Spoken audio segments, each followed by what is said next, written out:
Your Steve Jones Show podcast will start shortly. The Steve Jones Show podcast is sponsored by Brewers Outlet, your beverage supermarket on Reagan Street in Sunbury.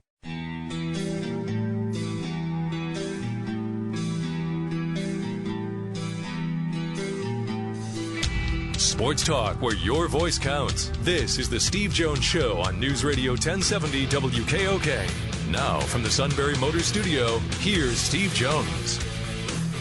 Happy Friday, everybody. Happy Brewers Outlet Day, everybody. Steve Jones, great to have you with us on the Steve Jones Show today. We're going to have a lot of fun, including Matt Leon to talk about the Eagles' big matchup coming up with the Dallas Cowboys. That'll be Sunday Night Football. We had Merrill Reese on the show yesterday. Had a great time talking to the legendary play-by-play voice, Merrill Reese, who I think sounds better than ever.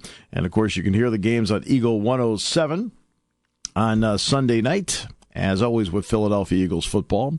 Of course, the Steelers won last night, taking out the Tennessee Titans. That was actually a pretty good Thursday night game for a period of time. The key was the Walker drop in the end zone last night. That was huge in that game. The Steelers were winning 23-14. Walker catches that one. You tack on the extra points, 23-21. Dynamics are a bit different. Instead, he dropped it. Tennessee settled for a field goal, and you just felt on the road that the air went out of the balloon for Tennessee last night.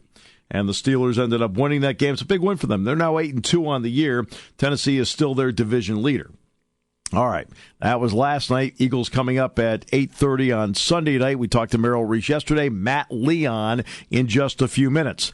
College football playoff. All right, we'll get into the college football playoff standings. Penn State enters the weekend ranked 10th. Nebraska tomorrow, 4 o'clock, 2:30 the airtime here on Newsradio 1070 WKOK. And you need to stock up for the weekend because today's show is brought to you by Brewers Outlet. Love talking about Brewers Outlet any time of the year. Doesn't matter if it's the spring or it's the summer, it's hot. You want to get beverages and so forth, all the parties and the 4th of July and Labor Day and so forth.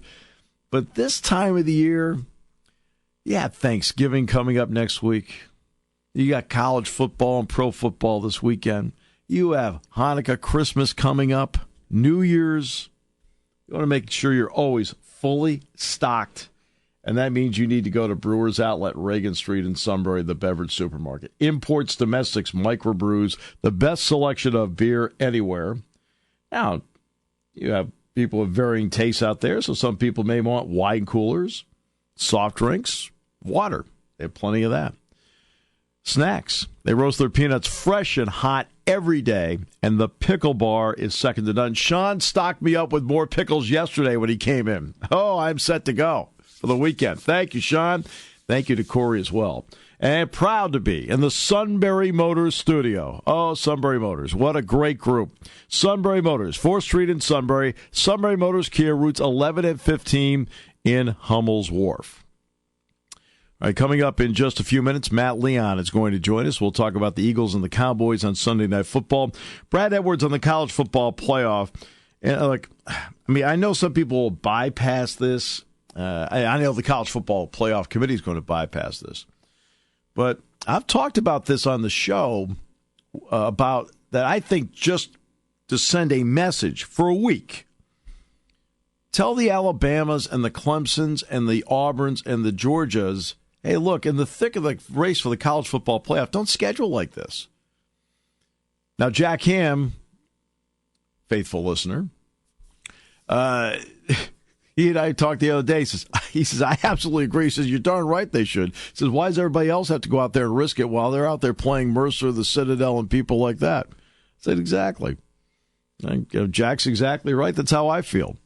All right, coming up, Eagles and Cowboys on Sunday Night Football. You'll hear it on Eagle 107. Matt Leon, KYW in Philadelphia, joins us next here on News Radio 1070 WKOK.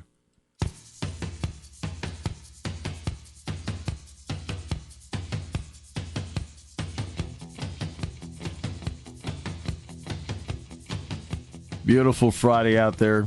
Any Friday's really nice, isn't it? Think about it. You got high school football playoff tomorrow, Bellefonte Selinsgrove. You got Penn State football tomorrow, Nebraska at Beaver Stadium. You got Wisconsin and Michigan coming up this weekend, USC, UCLA. the Steelers played last night, beat Tennessee. You got the Eagles on Sunday Night Football. You want to sit there and enjoy it. That means you need to stock up. Brewers Outlet, Reagan Street in Sunbury, the beverage supermarket, imports, domestics, microbrews, best selection of beer anywhere, wine coolers, water, soft drinks, snacks. They roast their peanuts fresh and hot every day, and the pickle bar is second to none. Sean, Corey, thank you for stocking me up yesterday. Oh, that was great. When I was done with the talk show last night with Sandy Barber and James Franklin, came home, had a little dinner, had a barrel of pickles. Great. Oh. And, of course, Sunbury Motors. We talk about you can get great gift cards, by the way, over at Brewers Outlet. They would make a great holiday gift. Car. Vehicle. Vehicle would be great. Huh? See that in that driveway? Little bow. Big bow. Sunbury Motors, 4th Street in Sunbury. Sunbury Motors Kia. Routes 11 and 15 in Hummel's Wharf. All right, Matt Leon, KYW in Philadelphia. Matt, welcome. It is always great to hear you on the other end. Good to be with you. How was the time off? I missed what you were saying, and they were plugging me in, so I just botched whatever joke it was. I said the Eagles were off this week. I said you were in the Bahamas with a beverage in your hand. Oh, yeah, you know me. Yeah, always jetting away at the drop of a hat. So. Absolutely. Well, look, 8-1, timing couldn't have been any better, right, for this? I mean, they've got this, and then they depleted Cowboys next week. Yeah, I mean, it's interesting. Last year they had the bye. I think they were in the first group of byes, like week 5. Yeah. And they were never really the same after that. This week it comes, I think if you ask most coaches, when would you like to have it? And I think they would say, week 9 or 10, right in the middle. And that's where the Eagles got it. Got a little rest and get ready for a Dallas team that, everybody's going to talk about Ezekiel Elliott, but their issues on the offensive line, I think, are a bigger story going forward because I honestly felt bad for that tackle for the Cowboys last night who was just getting abused by the Falcons. Adrian Claiborne had 6 sacks in the game. I don't know if he's had 6 sacks in the last 2 years combined. And those were like, really physical sacks. These weren't like, tripping up a guy or running a guy out of bounds at some point. These were full-on, off the edge, look out below sacks consistently. So the Cowboys have issues. And, when you're putting together a season, you got to get some breaks. And I think the Eagles have gotten a break, not only, as we mentioned, with the bye, but a situation like this. They played Dallas 3 weeks ago. Who knows? At least on paper here going forward, everything points in their direction, I think. No question. So now here in the second half, which, by the way, has given them more time to integrate Jay Ajayi into what they're doing and so forth, in this second half, where there are going to be expectations, what should be better about Philadelphia? I think, as you mentioned, Ajayi should be better. I think the defense will be better. It sounds like they're going to get Ronald Darby back on Sunday, who hasn't played since week 1 when he hurt his ankle. And I think one of the great storylines of this season is when Darby got hurt week 1, they had problems in the secondary before they traded for Ronald Darby. And everybody felt better when they made the deal. And when he got hurt, people really set up kind of a red alert that they were going to be in serious trouble in the secondary. And one of the great storylines is how these young cornerbacks and journeyman cornerbacks have stepped up. And, now it's a question of they've got so much depth back there. How are they going to work everybody in? I think obviously Darby goes to the top of the list, but these other kids have played well. They've demanded, they demand more playing time, and they're not guys that are going to hide on they're not going to be able to just shelf on the sideline. So it's a nice problem to have, but, I think they're going to be there. I think the defense will continue to kind of come together because I think the defense has gotten better as the season's going on. So there's really a lot to like about the direction they're going right now. The fact that Jason Peters, who was as good as it gets at playing left tackle, isn't there any longer, yet they have continued to play at a high level. What does that tell you about the entire offensive line, not just the replacement at left tackle? I think it shows that it's a group that works well together. I think you kind of work the inside out. Jason Kelsey has kind of returned to form after some down years. He's been really good this year. They've gotten good guard play. Brandon Brooks has really been a road grader. Lane Johnson has been Lane Johnson. I think the whole thing that's kind of a recurring theme when we talk about the secondary and we talk about the offensive line, this is really a group that believes in one another, and this is a group that is playing with an incredibly high level of confidence, and that's why I think you're able to see them overcome a lot of these things, because they have had some serious injuries, and this has not been a blessed year as far as health is concerned. Right. They've had to overcome a lot of that, and I think it's because you've got a group that is bought in, a group that really is playing for one another, and I think that helps when it does come to the, you kind of roll your eyes whenever you hear coaches talk about next man up and stuff like that. It's so cliche. Right. But I think in order for that to work, guys have to believe what they're fighting for, and I think you got a locker room here that really believes that whatever happens, whoever they have to plug in, the coaches are going to put them in the best position, and everybody's going to step up their game to support them. And I think that's what it really shows. And that's kind of a common thing at all these groupings that we talk about individually is that it's just a group that, is playing well together and obviously enjoys playing together. We talked a couple of weeks ago about the play calling of Doug Peterson. Now you get a real feel after him being a year and a half in what kind of play caller he is and so forth, especially with more talent. What about the job Jim Schwartz has done on defense and how he's called games? Oh, it's been phenomenal. I think, and it kind of starts with him they are able to get a consistent pass rush with the front four. Right. They are not a group that has to blitz to get consistent pressure on the quarterback. And when you can do that, when you can consistently just send four and put the quarterback under pressure, opens up the entire defensive playbook. You can do whatever you want. And I think he has pushed the right buttons. I think he has to get credit. We talked about how the secondary has stepped up. Well, I think he has to get credit for putting the guys in the right position as they kind of felt their way along there for a few weeks before things really got settled in.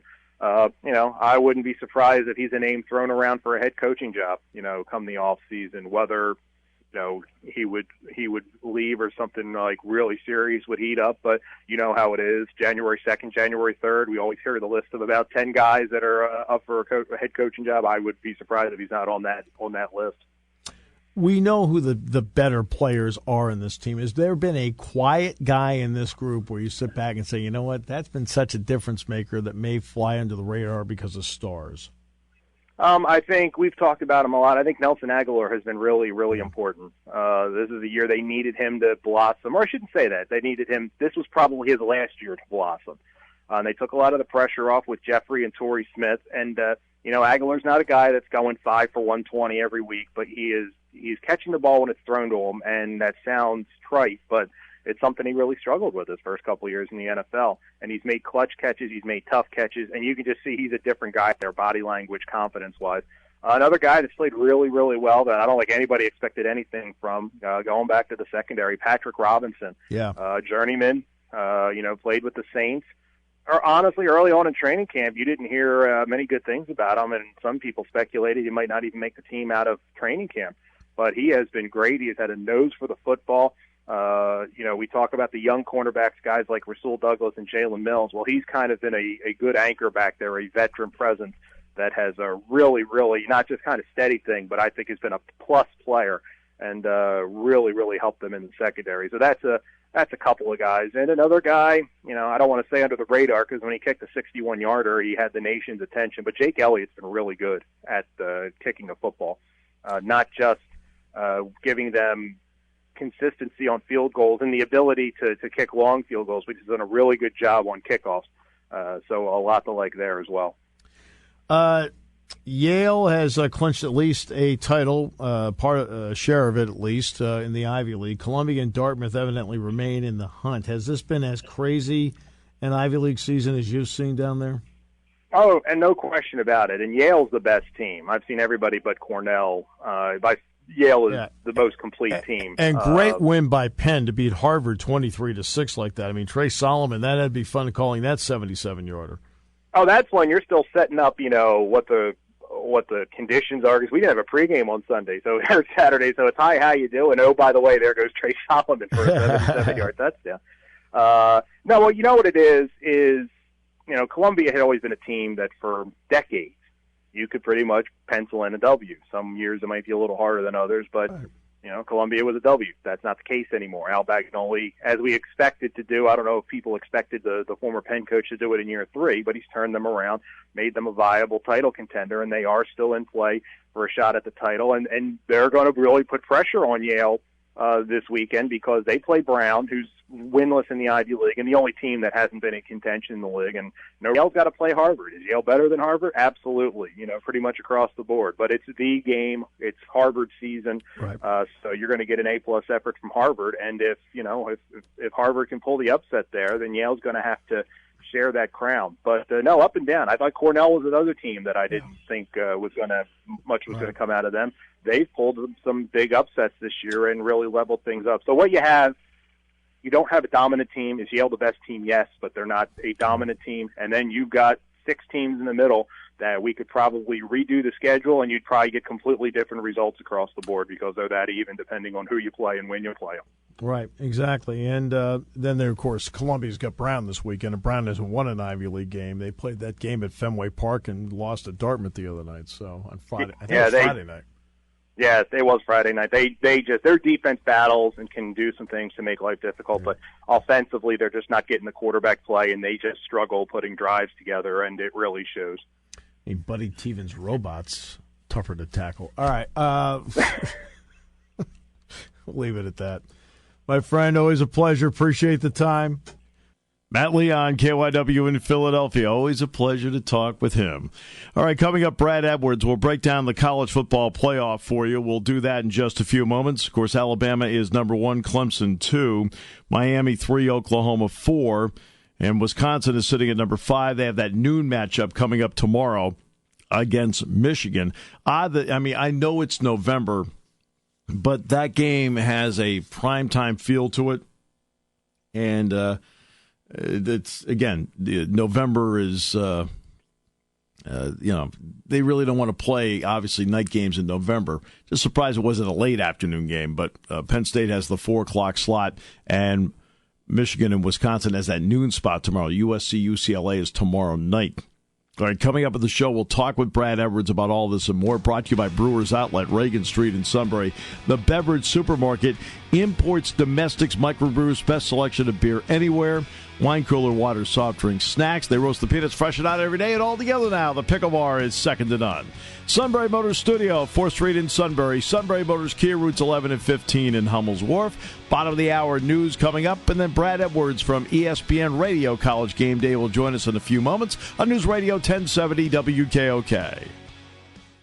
Ready by the 20th. Sunbury Motors Hyundai needs to sell 20 Hyundais by November 20th to keep up with manufacturer demands. If you want to have a fun day, you have to drive a Hyundai. From Sunbury Motors Hyundai, save $5,000 on a 2017 Hyundai Elantra SE, starting at $15,170. Buy a $24,820 Hyundai Sonata for only $19,370. Sunbury Motors Hyundai is discounting all Hyundais to levels never seen before to reach their 20 Hyundai sold by November 20th. The nimble Hyundai Tucson is sacrificed by over $3,000 to an unbelievable $23,318. And the midsize Hyundai Santa Fe Sport has $46,999 knocked off. All new Hyundais come with America's best warranty. 10 years, 100,000-mile powertrain warranty. Sunbury Motors Hyundai needs to be on your list for your next import vehicle. Sunbury Motors Hyundai in the North 4th Street Auto Plaza, Sunbury. Elantra and Sonata listed for SMC loaner vehicles.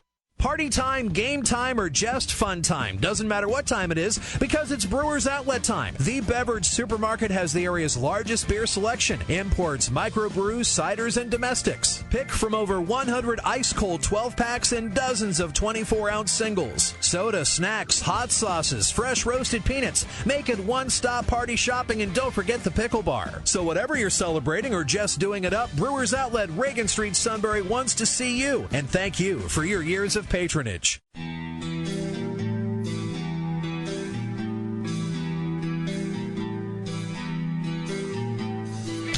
Sports talk where your voice counts. This is the Steve Jones Show on Newsradio 1070 WKOK. Now from the Sunbury Motors Studio, here's Steve Jones. And today's show brought to you by Brewers Outlet, Reagan Street in Sunbury. The Beverage Supermarket. Stock up for the weekend. Stock up for the Thanksgiving holiday right now. Do it at Brewers Outlet, Reagan Street in Sunbury, the beverage supermarket. Imports, domestics, microbrews, best selection of beer anywhere. Wine coolers, water, soft drinks, snacks. They roast their peanuts fresh and hot every day. And yes, all together now, after Sean restocked me yesterday, the pickle bar is second to none. All at Brewers Outlet, Reagan Street in Sunbury, the beverage supermarket. Hey, think about gift cards for the holidays, too, at Brewers Outlet. Makes a great gift. All right, we're in the Sunbury Motors studio. Sunbury Motors, 4th Street in Sunbury. Sunbury Motors Kia, routes 11 and 15 in Hummel's Wharf. 1926, the Chicago Blackhawks played their first ever NHL game. In 1940, the Green Bay Packers became the first NFL team to travel by plane.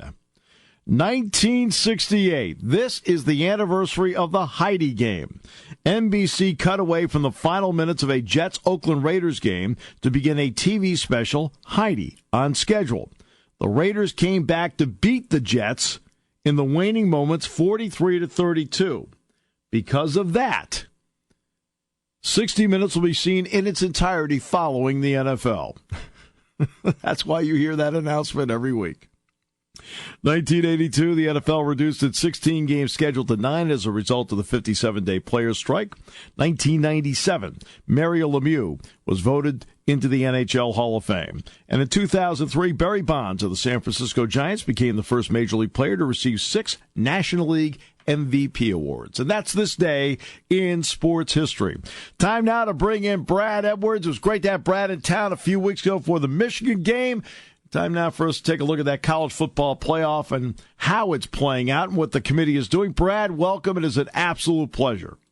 Oh, doing well. Unfortunately, things for your team there have not been as good since that night. That night was the high point, and unfortunately, it's tailed off a little bit, but still a great season. Just when expectations that high, it's hard to feel good about it. Yeah, you adjust along the way, and we'll talk about that in just a few moments. You do a lot of work, Brad, and you understand the metric points and so forth. How is the College Football Playoff Committee doing so far in their weekly snapshots? One of the difficulties they seem to have every year is coming up with the best explanation or why they rank teams where they do. Yeah. I think we all acknowledge that given the different criteria they have to work with, you could give them a set of rankings and just ask them to justify them, and they probably could. The question is, do they do it in a way where the explanations are consistent week after week, season after season? And I don't think that's always the case. Like, for example, this past week, there were a lot of people who were annoyed, not necessarily where Oklahoma was ranked, but the explanation for why they were ranked there. That's right. And, exactly. So you have that what the committee chair said is that Oklahoma they really couldn't justify ranking them higher than 4th because they lost to a 4-loss Iowa State team. It's like, well, wait. You had Iowa State ranked in your own top 25 last week, and they almost beat Oklahoma State, but because they didn't, you dropped them out, and now you're acting like that's a bad loss for Oklahoma. So it's okay to lose. While at the same time, they're saying that Clemson, they're basically forgiving Clemson's loss to 4-6 Syracuse because Clemson's quarterback was injured in the first half. Right. So, that doesn't make sense. I mean, the far easier explanation as far as I'm concerned, based on what they've said in the past, would have been if they just come out and said, hey, you know what? Clemson has X number of good wins. The number of good wins for Miami and Oklahoma don't match Clemson. Plus, we're looking at the entirety of the season, not just reacting to what happened last week. We're looking at the entirety of the season, and Miami and Oklahoma both had a stretch of 4 games in a row that were decided by one possession against teams that are not in the top 25. They weren't then, and they still aren't. And if they had said it that way, I think people would understand it better. But right. The way they tried to explain it, it just didn't fly. So you're trying to tell me that a 6-loss Syracuse team was a better loss? Right? The last I checked, Brad, that Clemson this season, when they beat Auburn, for example, has been hanging its hat on its defense. And on a night where they gave up 30-plus, they lost. I think I've got it. Yeah. Yeah, look, I mean, Clemson, they're an interesting team because I look at them and I don't see a weakness. I mean, I think they're good at every position. I'm not sure they're great anywhere other than the defensive line. And one of the things we talked about before the season started is if you're ranking defensive lines, I think most people would say Clemson's defensive line, the starting unit, is the best starting unit in college football. But if you were to take the entire defensive line, including the depth, right, a lot of people would go with Ohio State instead. And what we saw that night at Syracuse was that group of four starters on the defensive line, they got worn down with Syracuse's tempo, and they weren't the same in the second half. And then, of course, part of that could have been their quarterback was out. They weren't picking up first downs and kept giving the ball right back to Syracuse. It's all connected in some way. Sure it is. But you're right. I mean, that great Clemson defense, they got it handed to them that night, and there's no mention of that by the committee. I know Alabama's undefeated, and that's actually I got a sense about the Miami-Notre Dame game early, so I decided to switch over, Brad, to watch Mississippi State-Alabama. I watched much more of that. I don't think there's a dominant team out there, but I give Alabama's coaching staff a lot of credit. They've had to coach around some things that maybe they haven't had to coach around before, and it looks like they're doing a really good job with it. Yeah, they absolutely are. And you guys know you went through this at Penn State last September in terms of just a bunch of injuries at linebacker. And you get to a point where you got guys out there you weren't expecting to be out there, and they're not ready to be out there. And that's where Alabama is right now. I've heard so many people say, Alabama's just got all those 4- and 5-star guys. They just plug the next guy in, it'll be fine. They have 85 scholarships just like everyone else. And when you have 85, you only have so many that play linebacker. And when you lose 4 of those guys, now you've got some true freshmen out there. You've got one former walk-on who's out there. And the defensive front is just not the same. The last 2 weeks, LSU and Mississippi State, I wouldn't say they've run all over them. That's not the way to characterize it. But it's very un-Alabama-like, the way that you've seen guys get like 3 yards before they get hit. Right. And then instead of getting pushed backward, they fall forward for another 3 or 4 or push forward. And so those last 2 opponents keep ending up in 3rd and short or at least 3rd and manageable, and you're not used to seeing that with Alabama. It's usually 3rd and long for most of the game, and because of that, their defense has not been able to get off the field as much. The offense has, not had as many opportunities, and look, last week they got taken to the limit by a pretty good team on the road, and like you said, give them credit because on a day where home field advantage was leading to some blowout wins in some other big games, Alabama managed to do just enough to stay undefeated. Brad, you and I both know that the SEC, which has 8 conference games like the ACC does, while others, Big 12, Pac-12, Big 10, have 9 conference games. I've always felt the SEC has brilliantly scheduled it in such a way where, you got Tennessee, Florida early, then you got another week with another big game like Alabama, Texas A&M. Makes it seem like they're playing SEC football all 12 weeks of the season. This week you've got Alabama, Mercer, Clemson, and the ACC is going to take on Citadel. In the weekly snapshot, is it possible for the College Football Committee to make a statement of like, hey, what are you doing here? Or is that something that is either A, irrelevant to do, or they don't have the guts to do? Well, I don't know if it's irrelevant, but I do know the way that the committee supposedly looks at it. I remember last year their explanation for why they took Ohio State over Penn State was essentially, they didn't say it in these words, but what I've read between the lines is that their definition of whether one team is better than another one, it's not who is better at the moment that they put out the final rankings. In other words, who would you least like to play if you're an opponent? Right. It's who is better over the entirety of the season, from week 1 all the way through 12 or 13 or game 12 or 13, counting every game the same. They're all equally valid data points.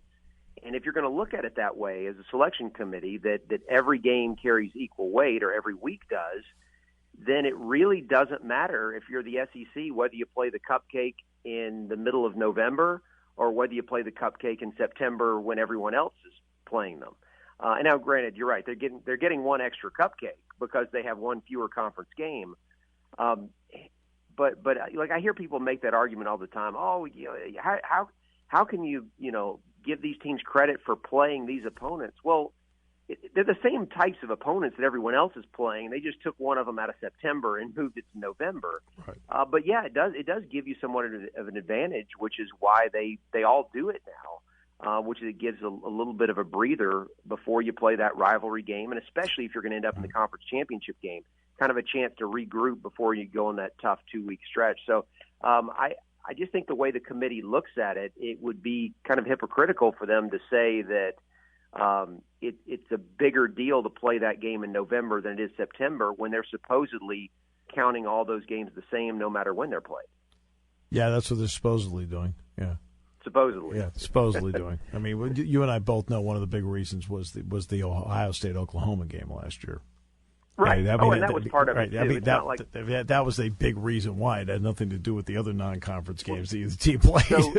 So tell me this, Steve. If they come out in a couple weeks and Ohio State has won the Big Ten and they end up taking Ohio State into the playoff for basically the opposite reason that they took Ohio State last year. In other words, if they decide that at the end, okay, we're going to take Ohio State with 2 losses over a 1-loss Miami that maybe lost the ACC championship game, right, because the conference championship is important. You know, like I know where you're going here. And the other side would be, well, we're just looking at the teams and we just think Ohio State is just a better team than Miami. All right. So you're doing eye test. You're doing conference championship, when those were the things that didn't matter last year. And that's exactly what I'm expecting to happen. Right. And see, I agree with you. I'm expecting that to happen too here along the way, because there's no consistency. I mean, what they do every week to me, Brad, and you tell me, I feel like every week there's obviously certain logic that comes into play. I mean, anybody could see some logic, but I feel like it's a guess every week. I mean, look, I think to some extent it always is going to be a guess, no matter who you have that's ranking the teams. I mean, how do you really say for sure between Clemson, Miami, Oklahoma, who's 2, who's 3, who's 4? I mean, the good news is it really doesn't matter this week, 1 through 7. Right. I mean, all of those teams are in a position right now where if they just win the rest of their games, they're in the playoff. Yeah. Sure, seeding is something that does make a difference because matchups matter in football. Is Auburn in if they win the rest of their games? Oh, yeah, absolutely. Yeah. I don't think – see, look, this is what happened last week with Washington losing on Friday night and giving the Pac-12, at least 2 losses for every team in that conference. And really, I don't think there's a quality win outside of conference play for anyone in the Pac-12. So the Pac-12, as of last Friday night, done. And then Notre Dame losing on Saturday, you took that variable away, where there's no team outside of the Power 5 that's got a chance to get in. And so we're basically now with 4 spots for 4 Power 5 conferences. The only question is, could something happen within, say, the Big 10 or the Big 12 that would make it easier for the committee, or maybe not easier, give the committee very little choice but to take a second team from the SEC or the ACC rather than the champion of the Big 10 or the Big 12. That's really all we're waiting to see play out. But if Wisconsin is undefeated, at this point there's nothing standing in their way, in my opinion. Right, exactly. In fact, playing Michigan this week helps them. Then they close. I think they got Minnesota. Then it would be the Big Ten championship game. They would at least have in metrics some quality down the stretch that would justify automatically getting it as an undefeated team. I mean, they'd have what they need at that point. Yeah, and look, this will be the second straight week they will have played a team ranked in the committee's top 25 at the time of the game. And then obviously if they win the conference championship game, that's going to be the highest ranked team they would have beaten all year. Brad, I mentioned I would mention a Penn State part to this. The New Year's Six still has great significance. At 10, is Penn State positioned for a New Year's Six if they win out, in your opinion, or is the Central Florida factor a big one here? I think they should be. I really haven't looked at that closely with that in mind, but obviously some of the teams ahead of them are going to lose. That's kind of where you start. That's true. That's very true. Yeah, that's right. There will be teams that will lose in front of them because they play each other. Yeah. So I know with the Rose and the Sugar being the semifinal games this year, unfortunately, being the second team out of the Big Ten is not going to get you in the Rose Bowl like it would, like it did last year, for example. Although they technically weren't the second team in the Big Ten, they just were, according to the selection committee, as I'm sure you've hashed out many, many times. So, as I look at it, the Orange Bowl, that slot is supposed to go to the highest ranked team between the SEC and the Big Ten. Right. Up against the ACC representative, whoever that ends up being. And so, if Alabama were to win out and Alabama gives Auburn a third loss and Georgia a second loss, does Penn State move over both of those teams, and would they end up over the Big Ten championship game losers? This is getting kind of tough. I guess that's where it gets tough. The more I look at it, I really don't know that Wisconsin losing to Ohio State, if that's their only loss, would fall behind Penn State. I don't think they would. So Penn State's probably not going to be in the Orange Bowl. I guess it would be my first conclusion. Right. But I'd be really surprised if they don't end up in one of the other New Year's Six games. Brad, absolute pleasure. You and I both know we could hash this out for a couple of hours. And I'll be doing exactly that on Saturday. You get to focus on a couple teams, but I get to talk about all this stuff even more. Yeah, you get to work. You get to work on about 60 of them. I get 2. All right. Yeah. So, appreciate your time as always, Brad. It's always great information. I always enjoy the conversation very much. Well, I appreciate it, Steve, and we had a great time in State College, and hopefully we'll be able to make a return trip very soon. We look forward to seeing you when that happens. Okay, thank you. Take care. Brad Edwards, ESPN College Game Day. Great to have him with us on the show today, breaking down the college football playoffs. Still to come in the next hour. Our picks, well, evidently have closed the gap for whatever that means. I will be accused at some point of celebrating and gloating and so forth, and I have no idea what games I picked. So I do know I picked Auburn to beat Georgia. That one I do know.